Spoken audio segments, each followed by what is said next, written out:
aujourd'hui, je vais vous parler d'une chose que j'aurais aimé savoir à mes débuts dans le trading. Et je vais vous parler de quoi? Je vais vous parler tout simplement de quoi? En fait, au début, quand moi j'ai commencé le trading tout fraîchement, il y a de là 5 ans, je ne savais pas en fait dans quoi je m'embarquais. Déjà de un, la première chose que j'aurais aimé connaître d'abord, c'est l'information. J'aurais aimé avoir en fait la bonne information à ce moment-là. Si déjà, dès, mes- dès le premier mois ou le deuxième mois en trading, j'ai commencé, si j'avais la bonne information, j'allais pull up beaucoup plus rapidement.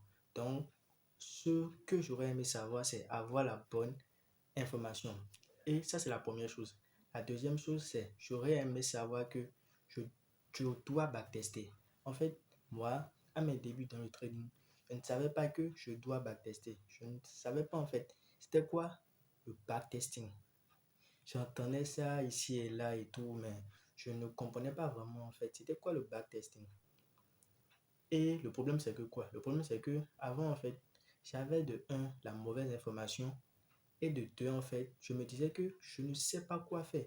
Si seulement je savais quoi faire, si seulement je savais quoi faire, j'allais potentiellement passer des heures à faire cette chose-là pour pouvoir vite pull up mes résultats dans le trading. Mais en ce moment-là, je ne savais pas quoi faire. Jusqu'à je me posais à chaque fois cette question, mais qu'est-ce que je dois faire en fait pour vite level up en trading?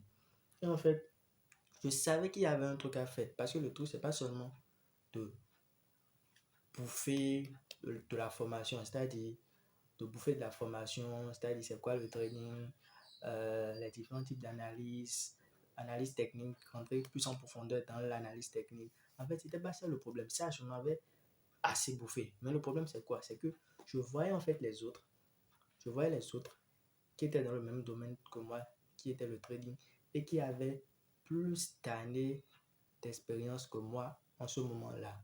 Et je me disais, en fait, des fois, je voyais des gars, en fait, ils veillaient toute une nuit. Ils faisaient des nuits blanches.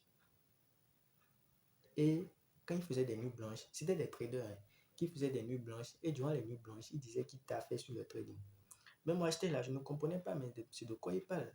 Tu vas veiller toute une nuit pour faire quoi par rapport au trading?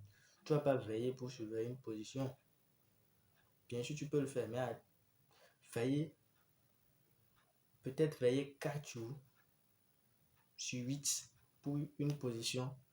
Bon, et tu appelles ça en fait pull up ton trading. Je ne trouvais pas ça logique. Je me disais, mais c'est quoi les gars là faisaient concrètement? En fait, ce qu'ils faisaient concrètement, c'est juste le backtesting. Ils backtestaient. C'est-à-dire, ils mettaient en fait leur stratégie en face du marché. Et ils essayaient de voir auparavant, dans les années passées, comment la stratégie évoluait, comment le marché réagissait face à cette stratégie. Quelle était la spécificité de cette stratégie qu'ils ont en face de comparativement aux différents actifs auxquels le shoot. Donc, je me disais, ah, mais c'est quoi le plan? Mais c'est quoi le plan? Mais c'est quoi le plan? Mais comment ils font? C'est quoi ils font? Les gars backtestaient à fond. Les gars veillaient, faisaient des nuits blanches pour backtester à fond. Les gars veillaient pour backtester à fond, je vous dis. Donc, c'est pour ça que je dis en fait, il faut backtester. Quand vous avez une stratégie de trading qui a déjà fait ses preuves, une stratégie de trading qui est adaptée à votre personnalité, backtester cette stratégie. Backtester cette stratégie. Ne soyez pas en fait comme la personne qui m'avait écrit tout récemment et me disait que, ouais, qu'il ne voyait pas l'intérêt de backtester. Que son coach lui avait dit de ne pas backtester la stratégie, que la stratégie marche. Quand on vous dit que la stratégie marche et quand on vous dit de backtester une stratégie, on sait que la stratégie marche. Même pourtant on vous dit de backtester. C'est pour une raison.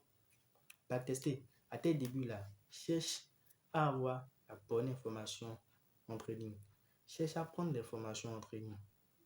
Si tu ne veux pas prendre de formation en trading et que tu veux évoluer plus rapidement, prends des accompagnements en trading. Et avec ces accompagnements, assure-toi que tu as la bonne information en trading et ensuite backtest. Jusqu'à maintenant, je continue de backtester. Backtest, prends tes backtests au sérieux. À chaque fois que tu backtestes, écris ça dans un cahier. Prends un petit cahier. Bon, pas forcément un petit cahier. Prends un cahier ou peut-être un grand bloc-notes. Et à chaque fois que je veux backtester, tu notifies les informations issues de ce backtest. Et aussi, il faut essayer de créer en fait, il faut avoir une C'est-à-dire, comme tu as l'habitude de t'envoyer des messages sur WhatsApp ou sur Telegram, il faut conserver une partie où tu vas t'envoyer en fait les backtests, les images issues de backtests. Tu vas t'envoyer ça pour comprendre comment le marché fonctionne. Sinon, les gars, backtester, c'est très important. Backtester de jour comme de nuit. Actuellement, moi, je backteste beaucoup plus la journée que la nuit. Mais actuellement, je veux me forcer à beaucoup plus backtester et de jour et de nuit. Parce que backtester, vous allez mieux comprendre comment le marché fonctionne. Quand même, c'est pas une doléance. Si tu ne veux pas backtester, là, il ne faut pas backtester. C'est pas un problème. Tu vas cramer ton compte. C'est pas un jeu.